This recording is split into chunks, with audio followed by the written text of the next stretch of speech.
how to fill up the orbitals if we are starting for a new element.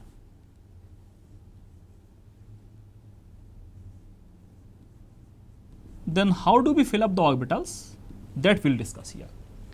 The very first rule which has to be followed here is called as Aufbau principle. And actually here Aufbau is not the name of the scientist, as principle will be most of the time based upon that only, based upon them only. Aufbau here simply means to build up. And whenever we are building up, one thing you can understand, we always start from the base, from the lowest part. Exactly same thing has to be followed here also. We start with those orbitals which are lowest in the energy. For finding the energy of the orbital, one simple rule which can be followed is n plus L rule. N plus L rule. This is the rule which you can follow comfortably and very easily. What is n plus L rule? Here n is the principal quantum number of that particular orbit, while L is the azimuthal quantum number. If you get confused ever about which one has to be filled up first, which orbital has to be filled up first, simply compare the n plus L value of those two orbitals. For whichever orbital the n plus L value comes out to be lesser, that will be filled first. Example, suppose we have got 1s orbital, 2s orbital, then we have got 2p, then we have got 3s, then 3p, then 3d, right? Then 4s we have got, this is fourth shell, so we will have 4 subshells here, 4s, then 4p, then 4d, and here we get 4f. Now see, we will find n plus L value for each of the orbitals. Check 1s, n value for this is 1, L value for this will be 0. If you remember, we have SPDF, SPDF, and the corresponding values for them are 0, 1, 2, 3. These are corresponding values here, right? Now see here, for 1s we will have 1 plus 0 means 1. This is n plus L value for 1s orbital. Come for 2s, it is 2 plus 0, it is 2s. Got it? Means first 1s orbital has got to be filled up. Remember one more thing, in each orbital we can have a maximum of 2 electrons. Now we fill up the electrons here 2, after that we move on to here next orbital. Again in each orbital we can fill a maximum of 2 electrons only. This here is 2p subshell in which we will have 3 orbitals, right? See now here, this is 2p here, 2p count for this, this is 2 plus p value is 1. So for this the n plus L value for this 2p subshell is 3, right? Greater than 2. So first we fill up 1s, then 2s, then 2p. Count for 3s, it is 3 plus 0, and surprisingly again it comes out to be 3 only, like 2p. If n plus L value for 2 orbitals or 2 subshells comes out to be same, then what to do? Remember, in such type of cases, it is that orbital which has got lesser value of n which will be filled first. Remember this for always. For example, in this case 2 plus 1 3, this is 3 plus 1 0, but how to decide which one will be filled first? This will be decided on the basis of n value, not L value. For 2p orbital or 2p subshell, the n value is lesser than 3s orbital. So first it is 2p which will be filled, after that we will come to 3s. Similarly, count for other ones. This is 3p, so it will be 3 plus 1, 3d, 3 plus value of d is 2 there, 3 plus 2 means 5, 4s, it will be 4 plus 0. You noticed it correctly. See, this is 3p, After that, we have got 4s. This is 3 plus 1, 4. This also is 4. Although 3D subshell is present in third shell and 4s is present in fourth shell, so general perception is that when we move to the higher shells, the energy increases. Here, this general perception is violated. In this case, if you see, the 4s orbital has got lesser value of n plus L as compared to 3D. So first, after filling up the 3p orbital, first we fill up 4s and then we move on to 3D. Not first all the orbitals of third shell, then all the orbitals of fourth shell. This will not be followed. The reason, again I am telling you, 3D while filling up the orbitals is at a higher level as compared to 4s. Anyhow, once the electrons are filled up, the energies change. If you are pulling out one electron, it is the fourth shell from which the electron will be pulled out first, not the third shell. Right? Remember it. Now, check. We will start with some example here. Suppose we start with some simple example of carbon. Carbon, we have got normal isotope of carbon, which is 6C12. We want to find electronic configuration for carbon. We will follow the same rule here, which we have written. First, we start with 1s, the lowest value of n plus L. So, we put here 1s, 2. In one orbital, a maximum of 2 electrons can be filled. Got it? Next, 6 electrons have been filled, still 4 more electrons are left. We move on to second shell, and here we first fill up 2s orbital. 2s, again only one orbital, 2s subshell, in which 2 electrons will be filled. So we write here 2s, 2. Right? 2 plus 2, 4 electrons have been filled up. 2 more electrons are still left. We move on to next orbital, which is 2p, not 3s. Right? In 2p, how many electrons are left now? It becomes 2p, 2. Right up now? This is ground state configuration of carbon. Carbon is an exceptional case. Why? Because here the electron is not like this. It goes into 2s1 and 2p3. That's an exceptional case. We'll discuss that later on. Come for some higher level. Suppose we are going to fill up now some other element. Okay, we have got suppose calcium here. If we have calcium, Ca, this will be 20 atomic number. How are we going to fill up the electrons for calcium? See that part. Again we start from 1s, 2 electrons will be filled up. So we get 1s2, then we move on to second shell. First 2s will be filled up, it becomes 2s2. Next p subshell will be filled up. See now, in p subshell we will have 3 orbitals.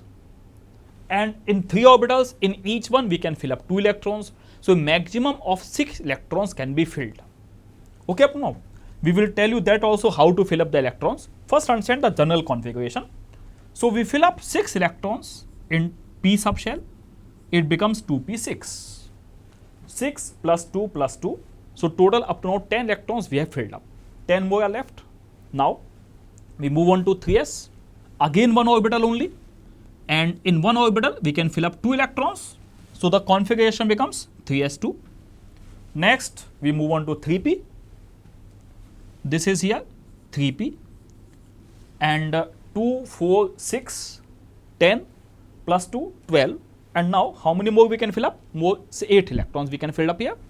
Out of them 6 again will come in p subshell, because 3 orbitals are there, maximum 6 electrons. 3p6. And now how many are left? 2 plus 2, 4 plus 6, 10 plus 2, 12 plus 6, 18. Now, after 3p has been filled up, we will not move on to 3d. Although this is in the third shell only, we will move on to 4s. The reason already I have told you, although this is the part of third shell, but n plus L value is higher for 3d as compared to 4s.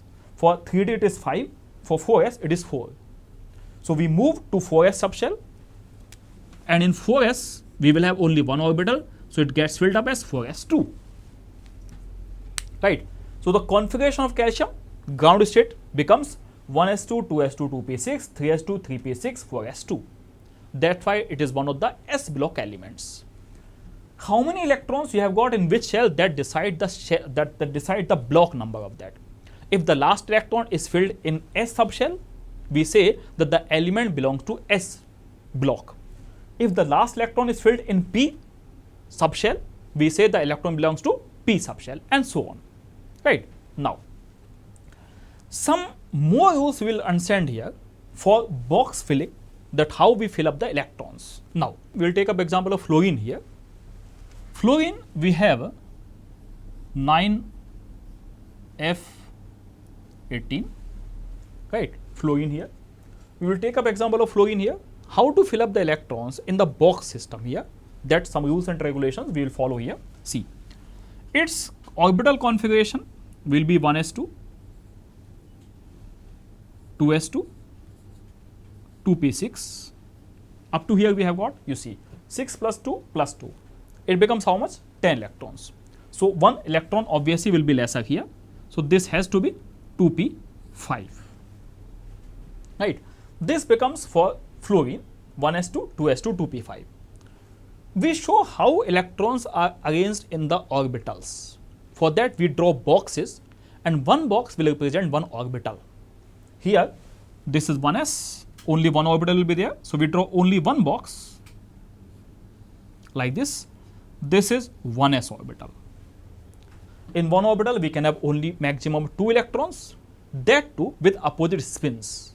And as we have already discussed, if one is upward, other one must be downward. This shows that both the electrons we are showing with opposite spins. Right? Now, we come for 2s subshell. Again, in 2s subshell, again only one orbital, s orbital, which can accommodate a maximum of 2 electrons. So, we put here again only one box with 2 electrons of opposite spins. Right? This becomes 2s, 2 here. Next, we move on to 2p subshell, and in 2p subshell, we will have 3 orbitals, which are degenerate orbitals. So, we show 3 boxes here together to show that all the 3 are degenerate. All the 3 have got same energy. That's why all these 3 will be drawn together here. Right? This is 3p subshell, which has got 3 p orbitals. One of them will be px, other one will be py, and the third one will be pz. See, it doesn't matter which one you name as which one, because this x, y, z axis is our perception. It is not a universal rule that this direction should be this one only. Right? So, anyone you can write anyone. This one you can write x, this one you can write y, this one you can write z, otherwise reverse x, y, z, x, y, z. In any way you can write it. Similarly, the quantum number values of magnetic quantum number, which are given as -1, 0, +1, can be given to any orbital. You call this one -1, 0, +1. Reverse order you take -1, 0, +1, 0, +1, -1. Any order can be taken. Now, come for the filling up of electrons part. See, we have got 5 electrons, 3 orbitals in which we have to fill up 5 electrons. One way of doing this is that because one orbital can accommodate a maximum of 2 electrons with the opposite spins, so what sometimes students do, they fill up them like this, and one they put here now. Or sometimes they fill up it like this also. This configuration, if you have done in this manner, finally it is correct only, but if you have filled up here in this manner, it becomes wrong. Why? Understand the case more carefully. See, here comes into picture one rule which is known as Hund's rule. Hund's rule of maximum multiplicity.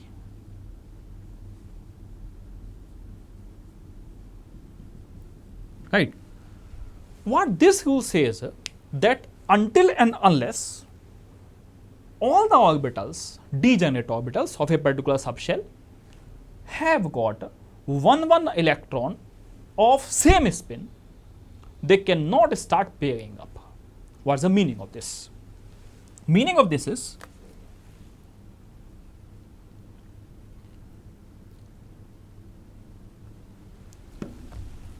that these 5 orbitals, how to fill up?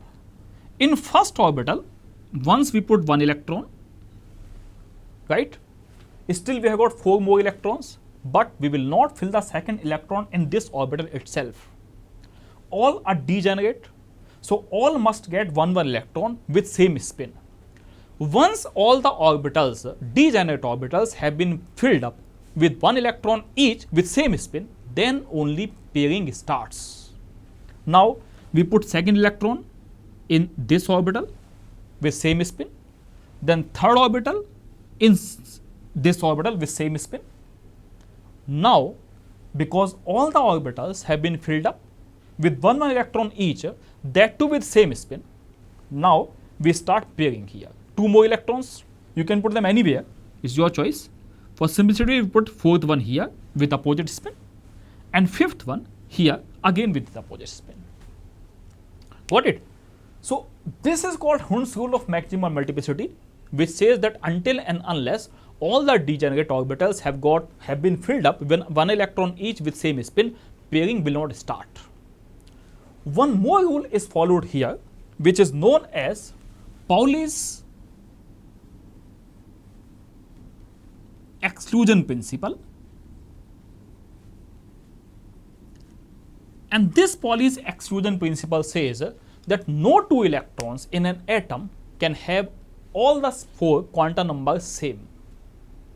Means any electron in the atom cannot have same quantum numbers, all the same quantum numbers, the 4 quantum numbers cannot be same for a particular electron in the atom. Obviously, if you fill up the electrons according to these rules and regulations, this automatically becomes valid here. Got it? This is how the electrons are filled up and how to write electronic configurations, one of the most important and integral part of chemistry. Up to whatever level you go, this is going to be helpful for you.